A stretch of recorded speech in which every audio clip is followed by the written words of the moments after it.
Thank you for joining us at the Foxy Business Hour, where we interview subject matter experts and business owners to find out their experience and their expertise. Today, we have Joe from Phoenix Pest Control and Wildlife Control. Close. Phoenix Pest Management and Wildlife Control. I say it several times per day, so I think I got it down. But close enough. Good job.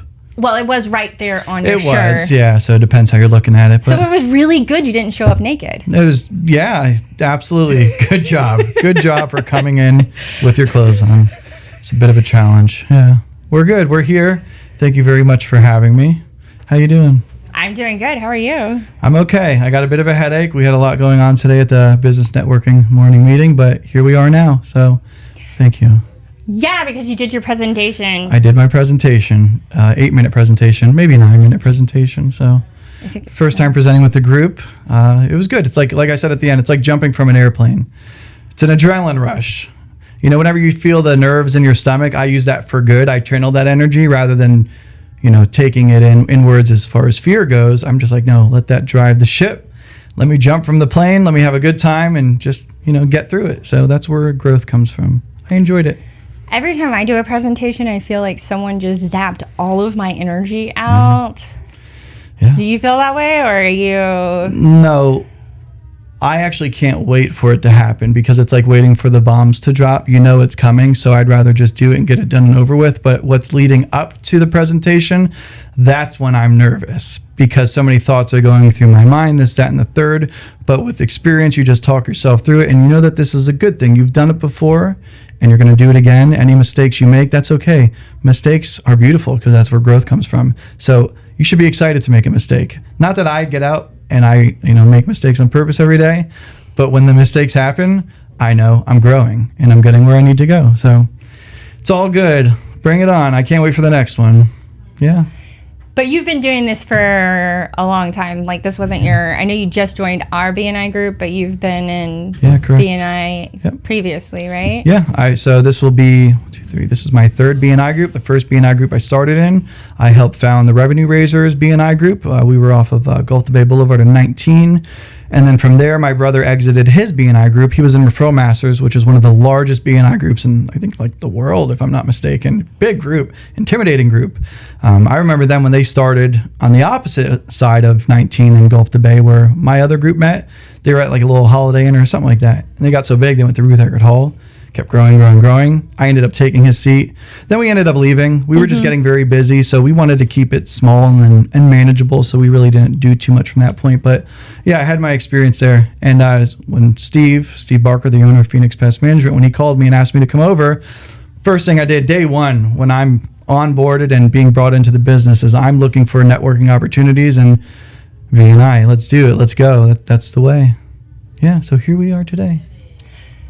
Well, I guess that's why you're not so nervous about your presentations, because you were doing it in front of 100 people. Yeah, so I bombed my first few presentations with my previous BNI groups, but it's okay, because like I said, that's where the growth came from. So I was pretty hard on myself, but I kept it moving and I didn't stop. So we just kept going. And then there's other public speaking engagements I do at my son's school. I one of the team captains for All Pro Dad. It's like a family first organization. It's founded by Tony Dungy and I think Mark Merrill here in the Tampa Bay area. So I do public speaking engagements there. And then Tim, we got Tim back here. So at Rocket Pest Control, whenever we'd have a Tuesday morning meeting, I would stand up and we would speak in front of the team and we would lead them on a proper path, maybe, yes, no, depended who agreed with us or disagreed with us. But I would always get up there and talk bugs. We had a pest of the week and I would not shut up. Yeah. I like the whole bug thing and talking about bugs and really diving into the science and teaching our team about them. It's exciting stuff. So yeah, public speaking. Here's another thing too. See, my family's from the north, so we could talk. We're very winded people. So I have to train myself to become more concise and get my point across using as few words as possible. And obviously that's something I'm still struggling with. We're working it out. Yeah. There we go. It's not that bad. You're not that bad. It's okay. We got some work. Yeah. I don't like bugs. You brought roaches in today. I did. Why? So there was 2 roaches in there, right? Yeah. Why was one, aren't roaches supposed to be dark? Yeah. But this one was like a light, like mocha color. Just depends the species of cockroach that you're dealing with. So this isn't like your traditional cockroach you're going to find here in Florida. Although it is native to Florida, it isn't invasive. You're not going to see them more so than you would see some of the other roaches, like an American cockroach or an Australian cockroach. Those are what people call the palmetto roaches or the palmetto bugs. These were discoid roaches. So I actually bought these from a breeder online because I have a bearded dragon. She's awesome. And I was spending a lot of money feeding her. So I said, I love bugs. Let me just take the bugs in, make them in a little container, put some vents on it, keep them in the darkness, feed them, give them everything they need. And so now we got discoid roaches that we're reproducing, and I feel bad whenever I feed one to her because I was like, dang it, these guys, they're really cool. I mean, these are mine. I'm bringing them up. I'm spending money on them, but my girl's got to eat, so we're gonna give her some roaches. Yeah, discoid roaches. Most people are trying to get rid of the roaches. You're breeding them. I get rid of them too, but I'm just so deeply involved in pest control and throughout the entire pest management industry that it's more than just a job for me. It's a way of life. So like you heard me say during my presentation, going to University of Florida, the Pest Management University, having relationships with the entomologists, bug scientists, things like that, Department of Agriculture, the EPA. So we consider ourselves something more along the lines of industry leaders. And, with bugs, I don't mind them. I think they're great. Unfortunately, someone's got to, well, I don't want to say unfortunately, but unfortunately they got to go. But I'd rather them go by me, right? I mean, there are other guys there who do what they do. God bless them. They're doing a good job. But when I do my job, I at least know, hey, you got somebody who, they're not some psychopath out here spraying chemicals everywhere to kill bugs. I respect the creature, right? Yeah. But I'm still going to get him out of here. And we're going to do such a good job, and we're going to keep him out of there. So. Yeah, it's kind of a toss-up, especially when you're trying to, figure out who to come to your house, because I know I have kids, I have dogs. Yep. You never know what either one is going to lick. So, and it's like, I don't want bugs. Right, yeah, but neither do I. I don't want to poison my dogs or my kids. 100%. Yeah. So, I mean, I can kind of piggyback on what you just said there as far as poisoning goes. Earlier in my presentation, you heard me say that basically stay away from guys who are coming inside, and the first thing they do is just spray your baseboards down. That's these guys only know what they know, right? I mean, on our chemical, there's something there called a product labeling, and the label is the law. And we are regulated, and our industry is enforced by DAX, the Department of Agriculture and Consumer Services. So if you are ever applying a pesticide in a way that is inconsistent with the product labeling, you are operating illegally, and you should not be applying pesticides as a continuous barrier around people's homes on the baseboards. For one, it isn't exactly safe. I mean, pesticides have changed and they've come a very long way. They're up for review every year to make sure these things are good to go. And the label is written that way for a reason, so you can be targeted and effective with your pest control efforts to make sure you're going to get the problem solved. And then also, how do we do this in a way that's going to be safe? Safe for the consumer, for the homeowner, for the applicator, right? Because I'm at greatest risk of exposure, but that's why I'm very careful, wear gloves and stuff. And I want to be acknowledged in the label so I can apply the product in a way that's going to be safe, targeted, and effective. I mean, yeah, you're right. Dogs, kids, things of that nature. So I'm not saying that liquid applications, chemicals, they don't belong in the house, but it may be a very small amount, but it always starts with an inspection first. You want to be able to inspect a house, have a positive idea of what it is that you're dealing with, put together a plan, like a plan of attack, a plan of action, get with the customer, tell them, here's what I found, here's what I'm going to do, what you found, what you did, what to expect, what's next, and then just go in there, get right after it. And everything we do is very targeted, safe, and effective. I mean, we're treating with product minerals straight from the earth. Just tap the microphone, sorry. So we're treating with products straight from the earth, minerals like boric acid, so it's abrasive and also dehydrates the insect. And it leaves an indefinite residual, so it doesn't have to be recharged. A lot of customers think, pest control guy's coming out, I need him to do inside, I need him to do inside. That is false. If you're not having an interior issue that requires interior service, your treatment should be outside only.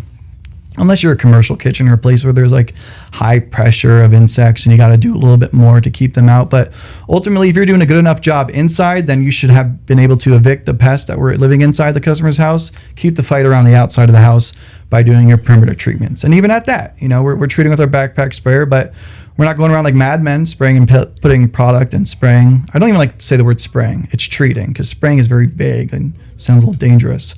but we're treating in a very targeted way on the outside perimeter up against the customers, like the exterior perimeter of the house, treating the exterior landscape beds with a granule bait, and then we also take down the spider webs. I'm doing the motion, spider webs and wasp nests within reach. You know, don't you? Yeah, 100%. It's a beautiful service, but it's so needed because this is Florida. The whole state is just so darn conducive for pests. I mean, think about what it was before houses were here. People forget. Oh, it's a neighborhood. Yeah, well, what was here before the neighborhood? You bulldozed it, demolished all that. Pests are coming back. We build our homes right on top of them. So pest control is very important to have. It's a very good job. It's a good service to provide. Yeah.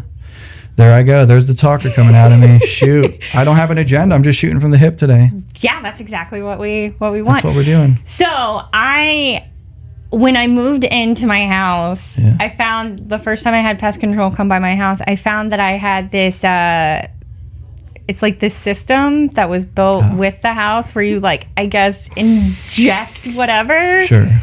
It was that, and then they had these little, like, they're that big, they're green, and they shove it into the ground. And so what do you think about, like, those types of things?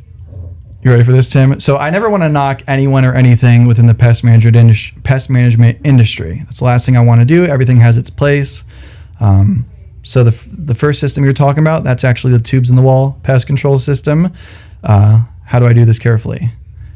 Home Team is a good pest control company, one of the largest residential pest control companies in Northern America. They got good guys there, but I mean, these are corporations, corporate companies. So they got money to make, sales to make. So here's what they do. It's genius idea.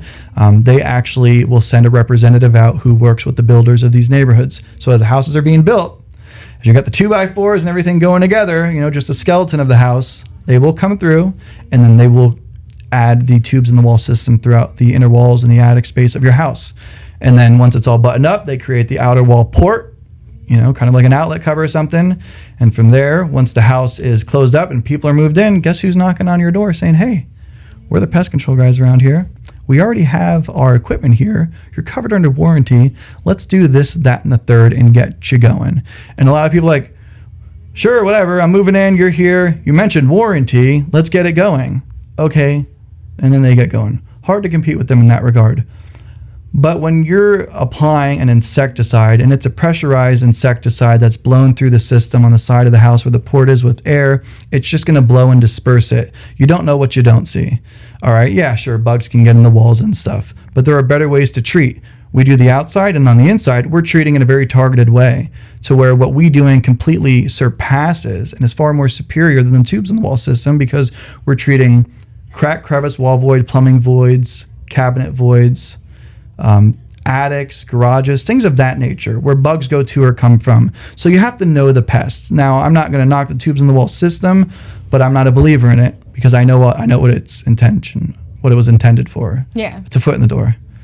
It's a foot in the door. That's what it is. But true pest control is a little different. Do a good job outside, inside, maintain a pest-free environment. Always starts with an inspection, using safe products and material. Plus, when you're putting that stuff in the side wall, it's running through these plastic tubes. They break down over the course of time. They get clogged. So you don't know what you don't see. Is it even working? If it is, why am I still having an issue? Yeah. Right? I mean, if you have these tubes going through the wall and you're blowing some product in there, what about the bugs that are in the cabinet void? You know, other places like that. It's only going to get you so far. Whereas what we do, we have our product, which is a dust formulation, and it goes out, it spreads thin and evenly. The bugs go to or from a place that's been treated. They walk across it. It'll end up killing them, you know, not long after. So no disrespect. I get everyone has their thing. They do their thing. I know what we do, and I know why it works, and I do work with the state, and we understand the proper way forward of doing pest control. So it is what it is. Good for them, right? They're doing business. You are, I don't know. I don't like bugs, like I said. So, but you're extremely passionate about this. Like you were telling us today, I didn't even know you had to go to college. You don't have to. But it's so... It's good too. It's good. I'm sure that you have more knowledge. So like when you go to someone's house, you're able to go, this is why this particular 100%. Species is coming in here. This is how you get rid of it. This is how you... So you get to think outside the box. Yeah. But when you got your degree, was it like a lot of biology or was it... I imagine it's a lot of biology and a lot of chemistry. Yeah, I was just going to say that. You took the words from my mouth. So very good. College isn't required. It's completely optional. You don't have to be college educated to get into pest control. You just be right off the street. Correct me if I'm wrong here. I mean, I know other people might be watching this, be like, he said the wrong thing. I'm pretty positive you actually need your GED to get into pest control, or high school, diploma, one of the two. And then from there, do what you want to do. You'll get a pest control ID card and you're good to go to start applying pesticides, but you can always take it a step further, which is what I did. So after being in the industry for a minimum amount of time, then I was qualified to take the state exam, and I challenged that at the University of Florida. You can challenge it most places too. You just look online. But my brother invested heavily in his team so we could become the best at what we did. And we went to the University of Florida out in Apopka. They have an extension campus called PMU, Pest Management University. Also the Department of Entomology. I'm trying to remember the other word, but big scientific words. So we went out there for additional training, and it is so good because you're talking to industry leaders, scientists, people who are out in the field, out in the trenches. They're experimenting with the chemicals. They're experimenting with the bugs. They're doing the lab tests, the field tests. They know what works. They know what doesn't work. These are the people you want in your network. These are the people you want to listen to. Florida is the big leagues for pest control. You don't want to cut any corners. You want to do a good job. So you don't really need to have a college education, or you don't have to do that, but it's great because if you want to excel and if you want to be good with whatever it is that you're doing, why not take it a step further? You go out there for a few days. Usually your boss hooks you up with a nice hotel. You're out at the Pest Management University, and you're also networking and rubbing shoulders with other industry leaders. And these are people that you're adding into your network. And then from there, they have other classes. I've gone for the termite classes, wood destroying organisms, termites, beetles, wood decaying fungus, general household pest control, so like ants, spiders, cockroaches, wildlife, rats, things like that. And then they also have lawn and ornamental, which plant damaging insects. You want green grass, things of that. So I went out there, and there are 4 categories of pest control you could be licensed in. I'm licensed in 2 of the 4, and that's probably all I'll ever do. Maybe. I'm licensed in general household pest control, termite and wood destroying organism. There's also lawn and ornamental and fumigation. I was challenging the other 2, but then I switched companies, and I was like, well, we'll keep it in my back pocket, but for now, that's what we got. That's what we're doing. So it's fun. Here we go again, talking in circles. You're not talking. Yeah, it's fun though. That's what we do. So I just imagine you're like this little kid with a little ant farm, and you're digging, and you're playing with worms and trying to see what's going on. Did you drive your mom crazy with all the stuff you brought in the house? I brought a lot of animals into the house. I have a big heart. I don't do this because I got a bad heart and I like to kill. It's not it. I like to protect and serve the community, right? So I have a big heart, and I would always bring animals into the house and play rescue. Mm-hmm. And I do love that part about pest control. Me and Tim, we rescued a carpenter ant yesterday. It was hilarious. Well, we saved it. Hey, listen, if anyone's watching this, I will kill your bugs 100%. But, they've got to be causing some serious trouble here. A singular carpenter ant. Yeah, we were painting our exclusion work. Whenever we do exclusion work, we're covering a customer's house, sealing the entry points. But we also like to paint it to make it look nice and neat. Mm-hmm. Anybody can say they do it, but we do it for aesthetics, make it look good, and then on top of that to make it effective. So let me not get too far away here. Let me reel it back to what you asked me. So I would always bring animals back into the house. Growing up as a child, rescuing them, playing doctor, rehabilitating them. Sometimes it wasn't always successful. It broke my heart, but you learned and you tried harder the next time you rescued something. As far as bringing bugs inside, I always kind of had a little bit of a fascination seeing ants trail around the house, watching ant mounds, watching how they interact, just the social constructs of an ant colony, and they're just completely undisturbed, unbothered, nothing getting in their way, just moving. They all serve a purpose, different players on the team there. So that was always fascinating. And not that I've ever lived in an infested house. It's Florida, we're all bound to get bugs, but my wife will get on me pretty hard if we have ants trailing. What's going on, Joe? Do I need to call Phoenix Pest Control or have someone else come out here? It's well, no, I don't let it get bad, but I was no big deal. I'm saving the world for other people. Plus, I like to watch them. I like to see what they're doing. Will they ever go away on their own? No, they won't. I found that out. And then how do I introduce my product, my material? And I always start with very low dosages, very small amounts, because I don't want to over-apply chemical, because for one, chemicals, everything around us is made up of chemicals. So how do I use the smallest amount to be effective? And then from a business standpoint, are we over-applying our product? Because our products are expensive. Yeah. So I like to experiment. My house isn't infested, guys. I promise you. Looking at me all funny back there. It's not. But all right, now I got to dig myself out of this one. I just like to experiment and do things. But if you go into my house, you're not going to have a cockroach fly at you in the face or any bats jumping out. That. I mean, you have a kid and a wife. I'm pretty sure that your wife doesn't let you do. No, she's beautiful, so I don't want her, to be judged for living in a house that's infested with bugs. I remember when I was a kid, the baby squirrel fell out of a tree, and I got the baby squirrel and I brought it in the house, and my mom lost her mind. She was like, if you were able to catch it, it has rabies. Not really a whole lot of truth behind that. You should treat every bit of wildlife when you're out there like it has rabies, because if it doesn't have rabies, chances are it has something else. It could have fleas, ticks, mites. It could have some other type of disease. They're in the wild, right? They don't have doctors. They're not inside. They're not doing things to protect themselves like we are. So they're out there. They're exposed to the elements. They're exposed to the disease, the sickness, the contaminants, things of that nature. That's why pest control is so important, having a professional do it, because people mean well, and pest control certainly isn't expensive, but if you want a good company to come out and do it, we're very fair at what we do, but it's good to have a company come out, because let them do it. Let them handle it. Let them get sick. Not that we're going to get sick, I'm joking, but I mean, we'll wear the hazmat suits if need be, gloves, respirators, personal protective equipment, PPE is what it's called. So yeah, I mean, any animal that you're dealing with, treat it like it has rabies, and just be careful. I have to watch myself too, because I've dealt with many baby squirrels. Always breaks my heart when you're dealing with baby rats, but those baby rats, they grow up to reproduce quickly and then destroy attics, destroy homes, sickness,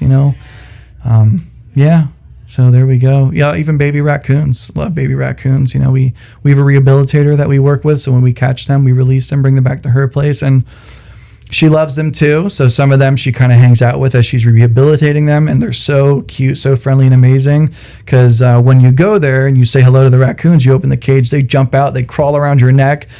And people don't know this, but actually scientists have recently revealed that raccoons are becoming more and more domesticated, so that where you're going to see them more like cats now, which is pretty cool, and it's exciting.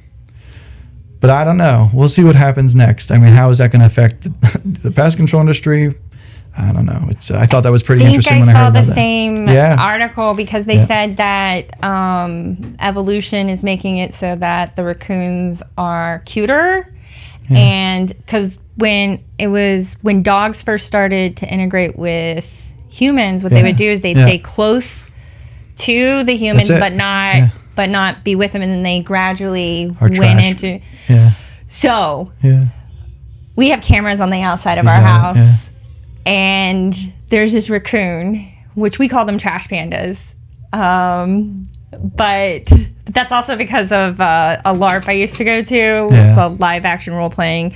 You go out and hit other adults with sticks. It's really fun. That's fun. But there was a storyline where it was called a trash panda. But we were looking at the cameras, and we were trying to figure out, because we've been trying to come up with ways for the animals to not get into our trash cans.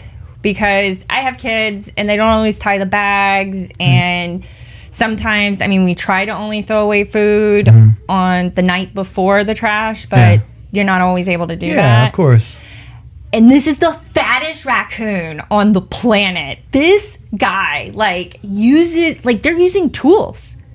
It's like they're smart. He's using the car to get the trash can to tip over so that he can get to the food. And he's a fat raccoon. And he's like lying in the driveway eating his food.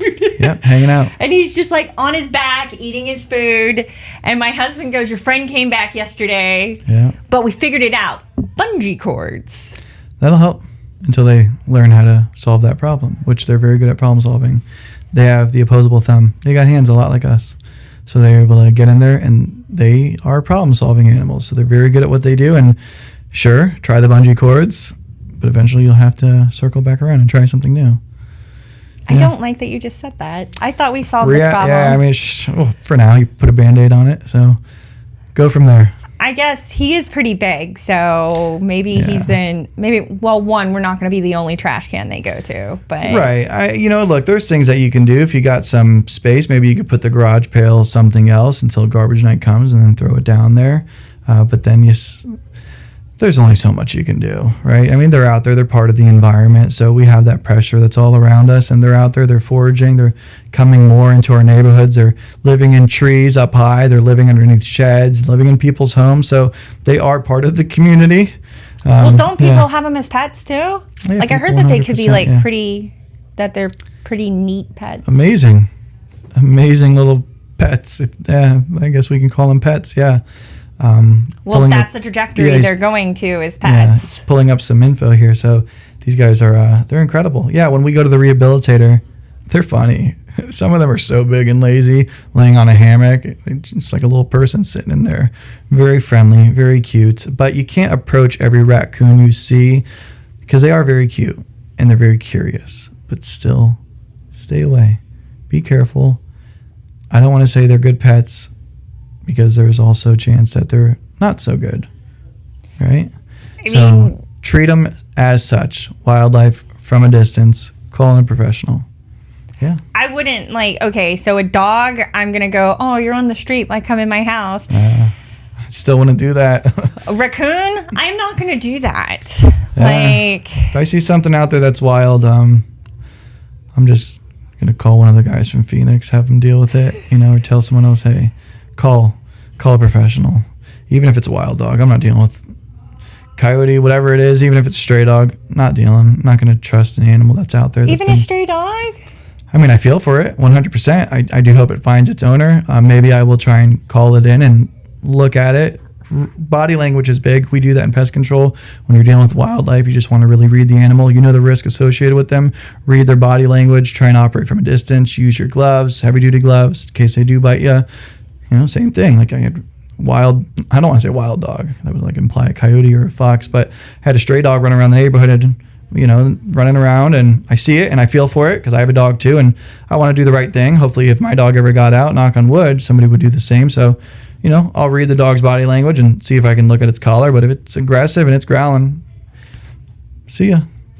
Sorry guys. I'm just trying to protect myself, my fingers, my family and whatnot, and hopefully someone's able to locate that dog. But I have been known to save some stray animals here and there, especially cats. Now, cats, I'm a cat person. I love cats. We're cat people, right, Tim? 100%. Yeah, I can keep taking them in all day, and I got to stop because my wife's not a fan. She doesn't have as big of a heart as me for animals. Okay, you don't have to. I mean, I love animals, but I don't like cats. I mean, I have a cat, but that's because my husband did that to me. Yeah. We were watching, technically my oldest son, he's in college and he needed someone to watch his cat, and we watched it, and I told my husband, do not get attached to this cat. And he's a cute cat. His name's Beans. And he got attached. That's what happens. And he thought that my son would just be like, oh, I don't have time for it. But my son, we don't do that with animals. I taught my kids well. Yeah. If you take on an animal, that's your animal until it dies. Yeah, 100%. So big responsibility. So he came back and he took his cat, and my husband was very sad. And I kept on hearing Beans this and Beans that. And I wonder if Beans is okay. I wonder if he's feeding Beans. And I got really tired of hearing it. Yeah. And we were at a pet store and we found this black cat that nobody wanted because he's a black cat. Yeah, they're great. I like black cats. And he had these pretty green, or he has these pretty green eyes. So we went home, got my smallest dog, and because that's the one if he likes the animal, everybody will, because he kind of, it's really weird. The smallest animal is the one that ends up running the entire pack. Yeah. So we brought him in, and they got along well. And so I was like, okay, we're going to take this cat home. And he's just the sweetest cat. I'm not a cat person, but I'll let this cat sleep on my pillow. Yeah, same here. We have a cat. His name's Simba. He always wakes us up. He favors my wife a lot, and then he'll be like, forget it, let me go to dad. And he'll wake me up, I'll scratch his little back and get back to bed. Yeah. Does he sleep on top of you? Sleeps it wherever he can, on my head, on my chest, right over here. On the weekend, because with the dog, we like to put him in his cage at night during the week, because if not, we've learned our lesson. He'll find toys and chew them up. And right now the Christmas tree's out, so we don't want ornaments, but we take that chance on the weekend, right? Because we don't got to be up so early. So on the during the weekend, I got my dog here, the cat over here. My son tries to get in there, and my wife's complaining she doesn't have space when she's got more space than me, and I'm on the edge about to fall out. But you know what? I'm fine. I'm happy. I'm content. I wake up with a bad back, but it's worth it, right? I get to be close with my loved ones. Yeah, we have that. We have a king size bed, You see me? and we have the dog. Some of the dogs have to stay in the crate at night because they'll chew things up or stuff like that. Yeah. But our old standard poodle, her name's Arlie, and she gets along with the cat. Yeah. So There you go. But she takes up 3/4 of the bed. Yeah, they just lay however they want. They're just legs out, Yep, and I'm sideways. like, dude, you're taking up more room than a human. Yep. They don't know. I don't think she cares. They don't. Yeah. But it's okay. Come on, we'll cuddle. She's so warm. Yes. She's so warm, and then like she wants to be like right on you, and you're like, Yeah, let I'm 'em do it. sweating. Let them do it. Their time is limited, so get it in as much as possible. Yeah. I mean, I don't move her. Like my sleep, like I have slept. I'm not really a back sleeper. I sleep on my side, but I have slept on my back an entire night so that the cat will not be disturbed. Yeah. Yeah. Wow. And Great. my back hurts the next morning, and I'm like, I really wish I hadn't done that, but I'm glad the cat got a nice night rest. Yeah. As long as they're okay, right? As long as their needs are met. Yeah. Yeah. So, We'll sacrifice. but I'm not really a cat person. I like this cat, but that's because this cat like is more like a dog, I think. It happens. Does it bark? No. Oh. The only time he even makes a noise is like first thing in the morning, because it's our routine. I do Wake up, feed me. I Yeah. can't do this on my own. So I pour the dry food in there, and then you should see when my husband, because he does the wet food later on, it's like ram ram ram ram, and it's like hilarious. What was that? What do they do? I'm not doing it again. It was good though. Yeah, I get it, because they definitely do that, especially when they come running and hear a little bell jingling and a little fat sack going around. They're ready for some food. Let's do it. Did you know that like in the wild, cats don't? That's only something that they do as a kitten. What's that? The meow. I've heard things. I've heard that. I don't know, because I've watched videos of cat colonies and they interact with each other, meow. And people are like, oh, they only meow around humans, but I don't know, because I've seen something else that proves otherwise. Yeah, I thought about getting a kitten the other day. Very easy, because they're so cute, but they only stay that way for so long. And yeah, they still stay cute, but dang it, if we can make mini puppies, can we make like mini kittens and they just stay that way forever? Because if that's the case, let me get 10 of those. Put in a little basket. Yeah, little rag dolls. See, I'm a softie, right? I love cats.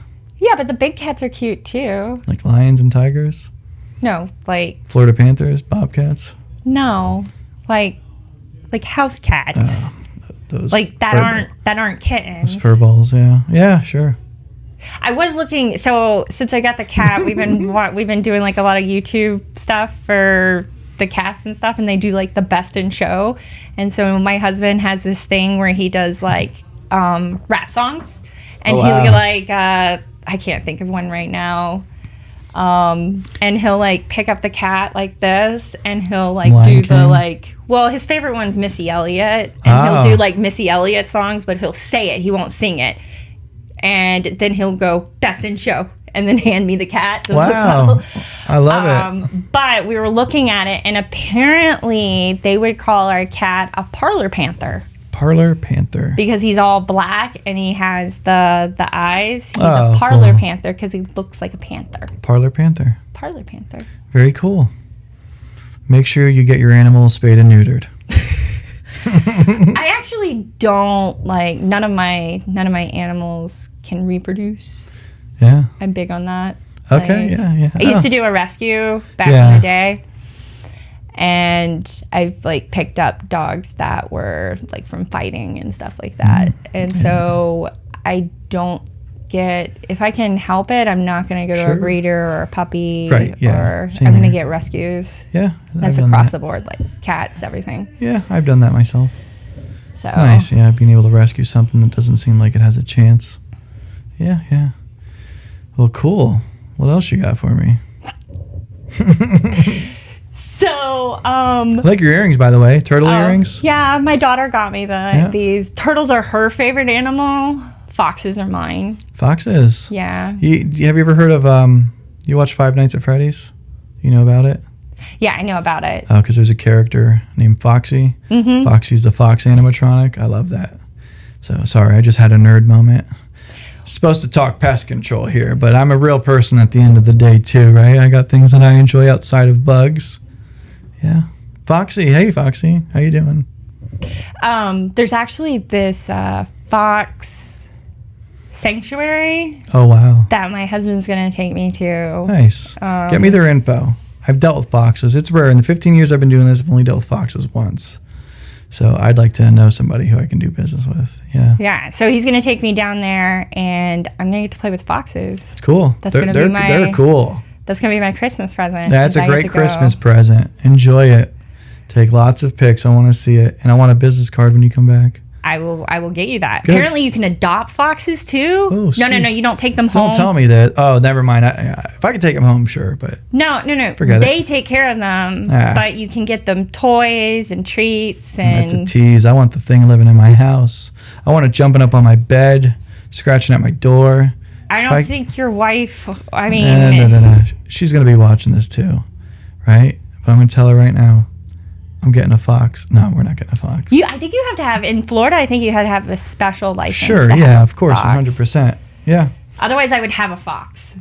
I almost got my Raptors license because I rescued a baby owl when I was doing wildlife work for one of the school boards, and they had tree guys there. And really, if you're a tree guy, please inspect the trees thoroughly before you do any work, because there could be a family of squirrels, there could be a family of owls, there might even be bats nesting within a tree. So you want to be very careful. You don't just want to go throwing an axe or a chainsaw through a tree, because this was it was pretty upsetting, actually. Killed the family of owls, but one of them fell out, and I think it was like a barn owl or a screech owl. Adorable little baby. Was it little small? It was so small, and my heart broke, and I didn't know what to do. So I took it home, and I was getting worms and giving it the worms, and it was eating. I was trying to encourage it to drink water, and it was chilling. It was living for a few days. I remember one day I was driving around, and I had it was sitting on the steering wheel, and it was staring out, and I was like, we are a match made in heaven. But I knew, like, although I meant well, what I was doing was still illegal. So I'm telling on myself, but here's where I'm going with this. I was also in the process of getting my Raptors license along the way. I did my best to help the thing out, but what I ended up having to do, because I knew that I wasn't able to care for it like it needed, I ended up just finding like a local bird sanctuary where they were licensed and they could care for it. Okay, I thought you were about to say it died. No. I thought you were... There's actually a bird sanctuary that I used to go to all the time. Is it in Tampa? No, it's in St. Pete. It's St. Pete, Clearwater, between there. They actually have veterans that go out there, and because the birds of prey, like, it was this cool thing where they actually like mirror back your emotions. So you would have like the little screechy, and you'd have it, and you could tell if someone was anxious or something, because the owl would be anxious. We're actually on the preferred vendors list with one of the owl sanctuaries. I think it's a Tampa Bay owl sanctuary. And the reason why we're able to get that partnership with them is because pest control companies use chemicals. They also use rodenticides, pretty strong rodenticides with a quick takedown, like anticoagulants, where the rodent eats it and it doesn't take many feedings. Rodent gets sick, rodent dies. If an owl eats that rat, runs the risk of getting that owl sick. And what do rats eat? What do owls eat? They eat rats, they eat mice, they eat things that are consuming the rodenticide. So if an owl eats enough of a rat or a rodent that has consumed enough of the rodenticide, the owl too runs the risk of a secondary poisoning, and that can have a negative result. So I'm happy to announce that with Phoenix Pest and Wildlife Control, we're actually on the owl sanctuary preferred vendors list, because we use a very low secondary risk poisoning with the rodenticide that we use, to where it's going to take more than one feeding, multiple feedings for the rat to get a lethal enough dosage to run the risk of getting sick enough to die, which in turn drastically lowers the chances of owls being able to get a lethal dose to where they run the risk of dying, whereas before, one or two before, they have a high risk of dying. So we switched our product, and now they're happy to do business with us, which is good because we love the owls, the birds of prey, the raptors around here, but they only can do so much within a night, and the rat populations are so high. Pest control is very important. That's why you need pest control done so in a way by somebody who gets these things and is approved by certain sanctuaries and affiliates, things of that nature, so we can make sure that we're having a positive dent in the rodent population without affecting the bird population. So an approach that we take. We need them. They're great. Yeah, I mean, they're really cool animals. So yeah, we're looking out 100%. It's weird because I think you're the first like pest control person that I've liked, because I like animals. Yeah. I mean, I might not like bugs, but I'm not going to go out of my way to like... Bugs are great. I'm not going to go out of my way to like step on them or anything like that. Yeah. But you think pest control and you just think of like kill. But I like the way you're talking. Like it's not a... Yes, we have to have it out of our domicile, but we don't want to affect the environment in a negative way. Yeah, you want to have a positive impact. So... people do kind of think about pest control guys in a very bad, negative way. You ever see the movie Men in Black? I think he was the guy with the first interaction with the alien. He pretty sure he was a pest control guy. No. Was he pest control? I know there was pest control in there. He was the cockroach guy. Yeah, he's going to pull that up. And there was a crazy scene where the pest control guy's in there and he's stepping on roaches, and he was so mad at him for killing the bug. Yeah, definitely. This guy right here. Oh yeah, there was some that pest control parts creeped me in there. out in that movie. Yeah, so people kind of see us in a bad way, and I get that a lot. I had a customer just recently. He said, "I think very low of you guys," and I'm like, "Wow, I'm so sorry for whoever hurt you, for whoever didn't represent, for whoever didn't do a good job." And that's what really grinds my gears. Not what that guy said, but when I have a customer call me out, I go above and beyond, very thorough, take my photos, pictures, there he is right there, inspections and whatnot. And then I'll present it to the customer. And then they're like, well, I'm going to shop around. I get it. Go ahead, shop around. All right, I'm not like a hardcore salesman. I'm there to help you, right? I mean, I'm going to talk you through it because I really care about the customer, and I want to look out for them because I've done this long enough. I know these other companies. I know what they do. I've seen their work. And guess what? I'm the guy who follows up behind them to correct their mistakes. That's how it's been. I get it. There are definitely a ton of good guys out there, but I've done this long enough. I know. So, yeah, just trying to look out. I kind of got distracted. He's showing these funny pictures of the bugs. But yeah, what I was saying is I want to represent well, and I want to be happy with who I am, and I want to be able to sleep peacefully at night knowing that I did the right thing. So, and I care about anything I do. I could be a trash man. I could be scooping up, dog feces or selling little green frogs, but I want to be the best at it. And now all of a sudden I have you pictured you. There's the scene. I have you pictured on the side of the road in this like little wooden like stall just selling green frogs. Little green frogs. Hey, I would probably make a killing. Whatever you do, give it your all. Be the best at it. Be the best version of yourself. Be better today than you were tomorrow or yesterday. Trying to say that all in one breath. I got a little winded there. Every day is a new opportunity. Be good, whatever it is that you're trying to do. Because it's a struggle out here, and the struggle is what holds us back. So in order to free yourself, you have to fight what's holding you back. That's how I look at it. It kicks you, it sends you down. Okay, I'm not going to stay down, because if I do, guess what? I let those emotions control me and win. Fight it every day until you discover and find out who you are. Yeah. We're getting deep here. It's only Coke I'm drinking, Coca-Cola. There's no whiskey in there, guys. I promise. No one thought that until you said it. Well, I mean, I'm starting to get a little deep here, right? So is this... I think you said that your family owned a pest control business and sold it. Was that your parents or... Nope. My brother, Ted Del Sardo, is one of the greatest guys that I know. He's the oldest of the family. Mm-hmm. He's born in New Jersey. He's a hustler. He's a different breed. I tell you, Northerners... And my family grew up right across from Manhattan, so they know how to hustle, they know how to move, they know how to work. And I come from a long line of pest control technicians. My uncles, they worked for a pest control, I think it was Western Pest Management in Paramus, New Jersey, so kind of like Northeast New Jersey. And then, families down here. My brother, he's been in pest control for like over 20 years. He worked with other companies. He worked with Ecolab, which is the largest commercial pest control company around. And he was so good at what he was doing, so smart. People said, open your own business. So he did. And I joined him, and we absolutely crushed it because he was at the point where he was working in the business, but he couldn't do that. He needed to work on the business. So I came in. I was his protege, his right-hand man. We got it going.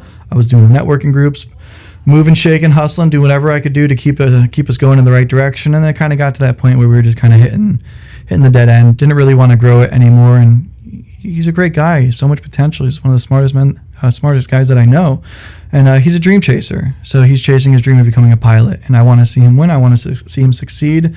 So, we built the business to a pretty decent size. He ended up selling it, and he's becoming a pilot. And I was actually in the process of getting my CDL. I said that before in the my presentation. I did get my CDL, but I stayed in pest management. Opportunities opened up that didn't exist before. I mean, we were just a family-owned and operated company. So, we did our best. We paid the bills. We took it to where we were going, and I worked with the company that bought us. I was a manager with them, service manager, helping lead the team, managing the service side of things, and technical side and customer service side, and goodness, about everything. Service managers have some of the hardest jobs in pest control, by the way. And then I was asked by the vice president to come work at the corporate office near Tampa International Airport. We got a little beautiful office overlooking Cypress Point Park and the bay. So I was working there for a bit as a customer retention manager. I built the team. I wrote the book of customer retention. I would pull the reports, look for canceled trends, canceled drivers, where we were trending, doing the math. Fun stuff. I really love that part of the business. But then, like I said before, I'm a man of action. I want to be in the attic. I want to be with the customers. I want to be with my team. I want to be with my guys. I want to be with the bugs. So there was value in bringing me to the corporate office, and I helped them out tremendously. Got nothing but love and respect for them over there. I stayed more so to look out for the company when we sold, to protect the acquisition, to make sure the customers were good, because these were people who, they didn't want to be with a larger company. They wanted the family owned and operated vibe and feel. So I stayed there, and I met guys like Tim, other guys too, and I felt like I was called to a higher purpose to serve and lead these guys through very difficult times, because we had several companies coming together to merge as one company, several identities, culture wars clashing, attitudes, and things like that. So it's very challenging, but a lot of growth came from it. I did things I wasn't really comfortable with, but I'm comfortable with now. It was just very new to me, but that's part of the growth. And we had the business. It was a great thing, beautiful, beautiful thing that we had. We worked so hard for it. I remember the day we sold, I actually called my brother at the end of the day, and I just let it all out, and I cried, because it's like, wow, you don't realize it, that when time's going, you think it's going slow, and then you get to the finish line, you look back and I remember riding with you in the truck. We weren't even branded yet, right? And look now. So it's amazing. Time flies quick, and here we are now working with Phoenix Pest. Steve Barker, somehow he got my personal number, so I was he only had my work number, which I thought was strange. So I reached out to my brother, Ted, and said, how did Steve get my number? He's like, I gave it to him. I was like, oh, what does he want? He said he's got a great opportunity for you. And that's back when I was working customer retention manager. So I was like, all right, well, let me hear what he has to say. So we met up at Panera Bread later that night in Trinity, and I went into the meeting with a no. Because, I like the corporate job. I'm not really about titles. I mean, it was nice. I was a corporate manager. I was having lunch with the CEO and the vice president, and I was in multi-million-dollar meetings with great people, but that's not me. That's not my identity. So I went into the meeting with Steve as a no, but as I was talking to him, I was like, man, I just feel like I'm in the presence of my brother. I'm in the presence of greatness, somebody who's competitive and is driven like me, that wants to get to that next level, and he believes in me, and he gave me a voice. Whereas another place before, I may have shared a thought or an idea and rejected. So, and I have great ideas. I've done this for a while, not tooting any horns, but I'm so happy to be with Steve. We got a great thing going, and we're going to keep growing, and we're going in a positive direction. So happy to help. Glad to be with the company. Yeah. So when you were saying you were crying when the crybaby. Yeah. No, that's not where I'm going. Yeah, let me finish. Go for it. When you were selling it, that's kind of like I was having a similar conversation not too long ago with somebody, and they were like, "Isn't the dream to pass your company down, down?" And I go, I mean, yeah, that could be a dream, but in today's day and age, you're not really gonna have that type of thing. The dream is that you get to sell it and it becomes something bigger. I'm not saying you can't. There isn't another Ford out there or something like that, but those times have kind of, for the majority, have passed. And so you can't, as a smaller business, you can't compete with the bigger businesses unless you kind of merge. So the fact that somebody... we'll get there. On the level of like marketing and like...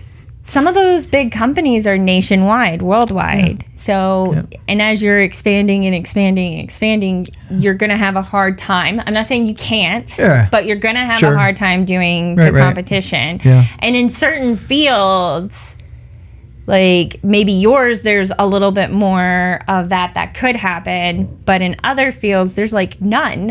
So, understand. Like, in accounting, what if none of my kids end up being an accountant? Yeah. What do I do with it then? So, like, the dream is to be able to sell it, make some money off of it. Sure. And so that's a good thing. And the person I was talking to, I was like, you should be proud of that you have a business that somebody else offered to buy. It was such a good model. It was such a good 100%. Business. Yeah, I agree. Because there are people that go out of business that don't sell their business, that just disappears. Yeah.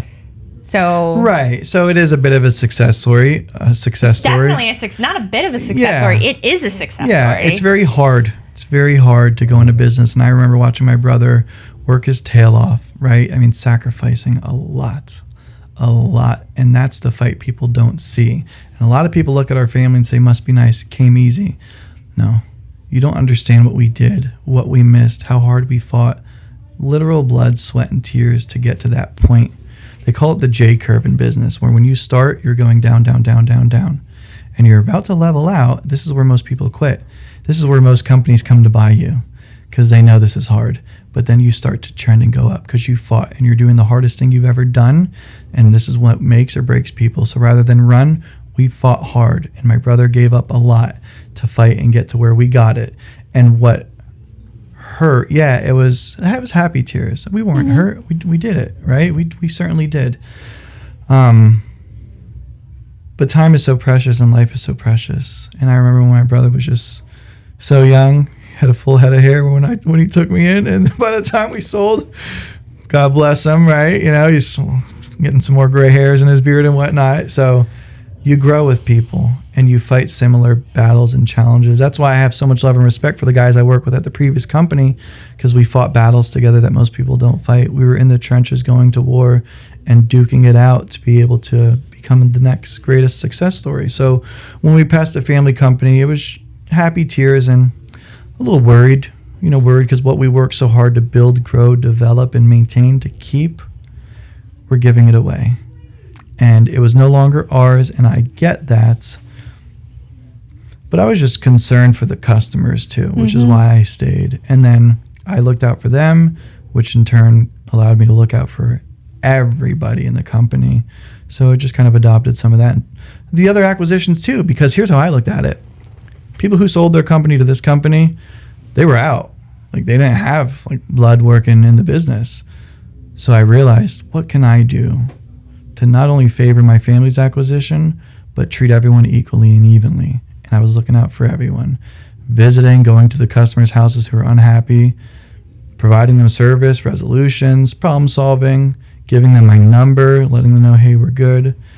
That's just customer service. That's just what you provide. And I know you were saying about, competing with the larger companies. It's not that it's hard. It's not like you can certainly do it. Yeah. Especially when you know who you are and you have a wide perspective and you're good at what you do. It's hard when you have a few guys competing for a job and then you're the first one out there. And then the other guys come out and they see your bid and they undercut you. And it's like, wow, okay, well, this Mr. So-and-so, please hold on to my info because you're going to have to call me back next season and you're going to spend good money after bad. I know you're trying to save some money here. We're very fair. We can work things out with our customers, but no knock to anybody. I love the industry. I have respect for everybody who's ever built something and has their pest control company. These are great guys that even if you're a large corporate conglomerate, because when I worked for a corporate company, people would say, oh, I want a locally owned and operated company. I get that. But you got to keep in mind, the guys that are working for that company, they are the locals. Yeah. So if you do business with them, you're adding to their route. You're paying for their son's basketball practice, daughter's dance lessons, school clothes, things of that nature. So you can't really get too upset, you know. So it is what it is. You know, pest control is a great industry to be in. And then we got this going on over here. So yeah. Trying to think, what's the best way we can close this out? What's the? Oh, wait! Whose podcast is this? Are you trying to take over now? No, I'm looking at something here. I love it. There's a few of those, right? Yeah. So talk to me. What's up? Well, someone distracted me. It happens. So, what I was gonna say is, you don't realize when you go open a business that what it all like.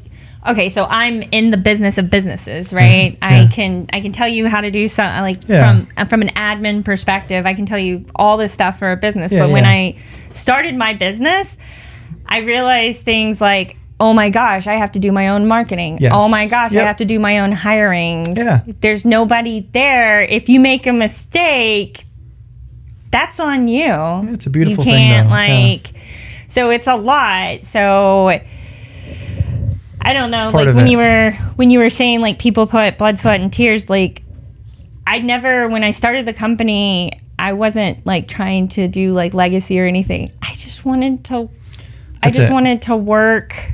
That's what people run from because they don't understand what it takes. That's why I hate when people would look at me and say, must be nice, must be easy. You rode on your brother's wave. No. I was living in the mountains of North Carolina. I was fine.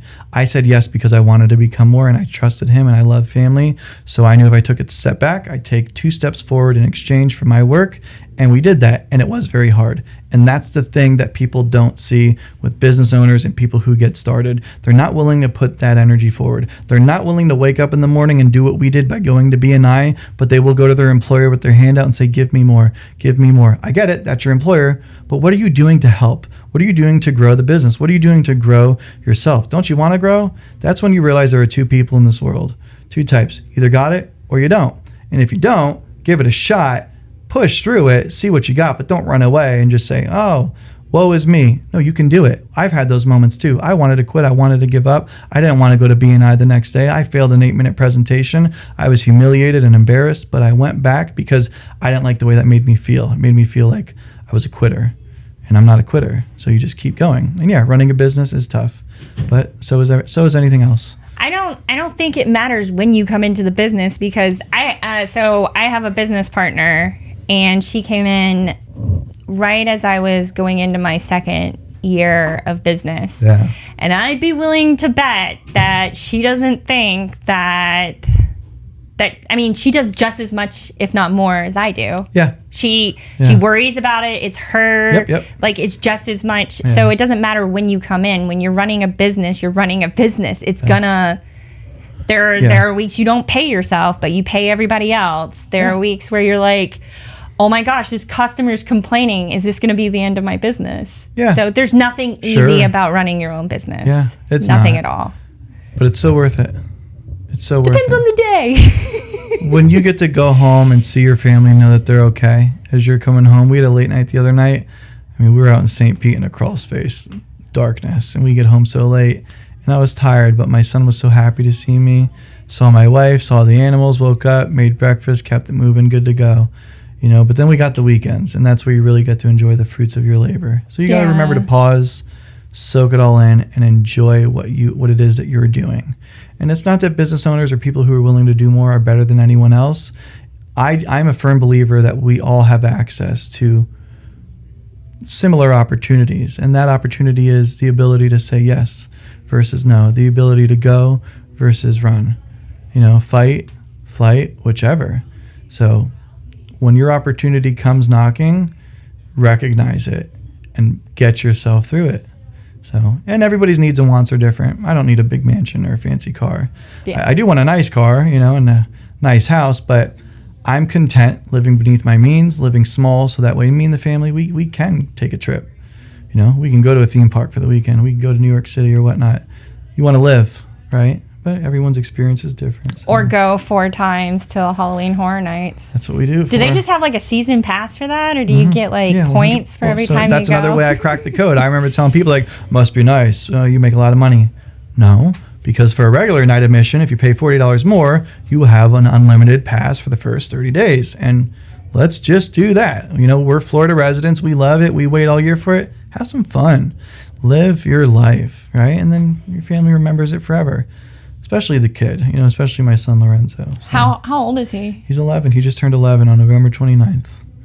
My kids are a little bit young for Halloween Horror Nights. Well, he's been a big fan for a very long time of Halloween and all things scary. He got me into scary movies. He's into all that. He knows it's not real.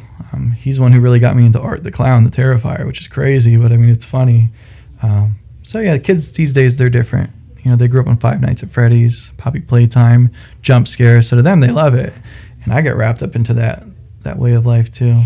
I have a child that said that the elf on the shelf was creepy. Yeah, it is. And it was judging him. Probably was. It's an elf. It's not judging. It's smiling. How is it judging him? And I'm having to convince him. Yeah. Last night, I'm having this conversation, convincing him that the elf is not out to get him. You don't know that. A lot of people smile in your face, but they judge you. It's an elf. Well, I'm on your child's side. I don't, Elf on the shelf. I don't want to ruin it for anybody, but it's an elf. We've got 4 of them swinging from my cabinets back at the house. I don't trust them. Every day it's something new with them. That's the whole point. The other day, one had another one in the blender. It's bullcrap. I'm ready for this to be over. Really? With. I'm ready. I wonder whose idea that was. I don't know. I go to bed, I wake up, and freaking who knows what tomorrow will bring. Well, on that, putting elves on the shelf in the blender. Yeah. Or why do you have a blender out for them to get into? I don't. They found it, and they've set it up. Yeah. Yeah. I'm freaking worried. I'm scared for my life. That's it. That's what we got. Yeah. Pet cockroaches and afraid of elf on the shelf. Yeah. It is what it is. I know. You just replace it with the Arctic fox on the shelf thing, and then you'd be fine, right? Yeah, that too. Yeah. So. What's he got going here? All right. All right. So. Okay. So, thank you so much, Joe. Yeah. Thank you for coming having me. on. And this wasn't that bad, right? No, this was fine. Thank you for having me. Good job. So, thank you. And thank you. I can't wait to see where everything goes in the future for you, and 100%. hope the best. And for all of you guys out there, thank you for joining us on the Foxy Business Hour. And as always, if you liked this episode, sorry, I saw it coming. If you want him to go, call Joe. All right, serious, go for it. He messed me up. You got this. Sorry, we're almost done. Go for it. Thank you again for joining us on the Foxy Business Hour. If you liked our episode, please feel free to like, share, and follow us. As always, be sure to hit that subscribe button.